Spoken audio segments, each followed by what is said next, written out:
अस्सलाम वालेकुम। मैं हूँ ज़ीशान और आप देख रहे हैं मेड टॉक विद ज़ीशान। क्या आपका बच्चा 2 साल का हो गया है लेकिन अभी तक मामा या पापा जैसे सादा अल्फाज भी नहीं बोलता?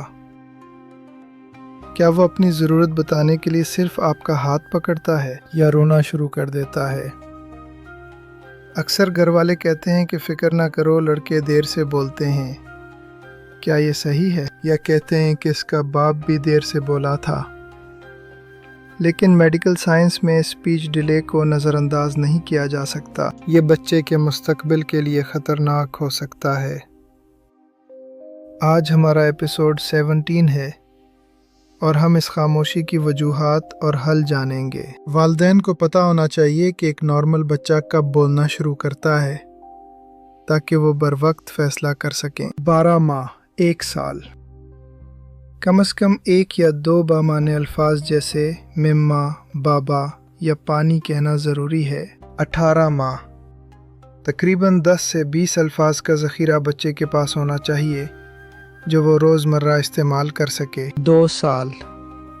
2 अल्फाज को जोड़कर जुमला बनाना, जैसे पानी दो या अम्मी आओ। ये एक अहम सुंगे मील है। अगर आपका बच्चा 2 साल का है और वो अभी तक एक भी लफ्ज़ नहीं बोल रहा तो उसे स्पीच डिले कहा जाएगा। बच्चा क्यों नहीं बोल रहा? उसकी 3 अहम वजूहात हो सकती हैं जिन्हें हमें गहराई से समझना होगा। पहली वजह, समात का मसला। अगर बच्चा सर ही नहीं रहा तो वो बोलना कैसे सीखेगा? अक्सर बचपन में कान के इन्फेक्शन की वजह से भी ऐसा होता है जो सुनाई देने में रुकावट बनता है। दूसरी वजह, मुहिती असरात। क्या बच्चा सारा दिन मोबाइल देखता है? ये एक बहुत बड़ा मसला बन चुका है। जब उसे मोबाइल पर सब कुछ मिल जाता है और घर में उससे कोई बात नहीं करता तो वो बोलने की ज़रूरत ही महसूस नहीं करता। तीसरी वजह, नेवरोलॉजिकल मसाइल जैसे एटिज़म या दिमागी नशोनुमा में सुस्ती। ये माहिर डॉक्टर ही बता सकता है। ऑटिज़म में बच्चा अक्सर आंखों में आंखें डालकर बात नहीं करता और खामोश रहता है। इस पर तवज्जो ज़रूरी है। घबराए नहीं।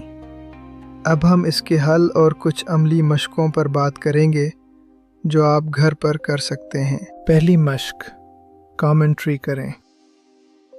सारा दिन जो भी काम करें बच्चे को बोलकर बताएं, जैसे हम खाना खा रहे हैं। उसके कानों में ज़्यादा से ज़्यादा अल्फाज डालें। उसे चीज़ों के नाम बताएं और बार बार दोहराएं। दूसरा कदम, मोबाइल बंद करें और गुफ्तगू शुरू करें। मोबाइल छीन लें और उसे अपनी तवज्जो दें। उसे किताबें दिखाएं, कहानियाँ सुनाएं और उससे सवाल पूछें। उसे जवाब देने पर आमादा करें। तीसरा कदम, पेशावराना मदद।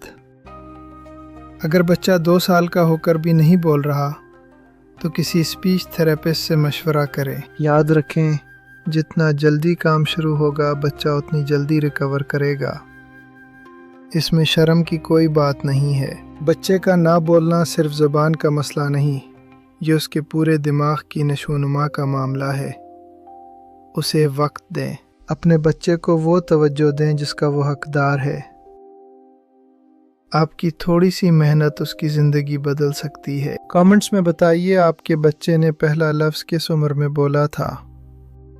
क्या आपको भी परेशानी हुई थी? अगली किस्त में हम बिस्तर गीला करना पर बात करेंगे। क्या ये नफ्सियाती मसला है?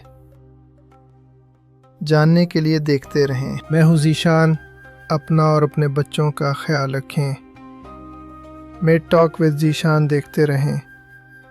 अल्लाह हाफ़िज़। सब्सक्राइब करना ना भूलें ताकि आपको तिब्बी मालूमात बर वक्त मिलती रहें। अल्लाह हाफ़िज़। बच्चों की मुस्कुराहट ही वालिदैन की सबसे बड़ी खुशी है। उनका साथ दें। तालीम और तरबियत ही बेहतर मुस्तकबिल की ज़मानत है। आज ही से कोशिश शुरू करें। आपकी मोहब्बत बच्चे को एतमाद देती है। इससे बातें करें और उसकी हौसला अफजाई करें। बाप का साथ बच्चे की नशोनुमा में बहुत अहम है। اسے وقت دیں اور اس کے ساتھ کھیلیں۔ جسمانی کھیل اور سماجی میل جول بولنا سیکھنے کے لیے بہت مددگار ثابت ہوتے ہیں۔ انشاءاللہ اگلی قسط میں ملاقات ہوگی، تب تک کے لیے اللہ حافظ و ناصر۔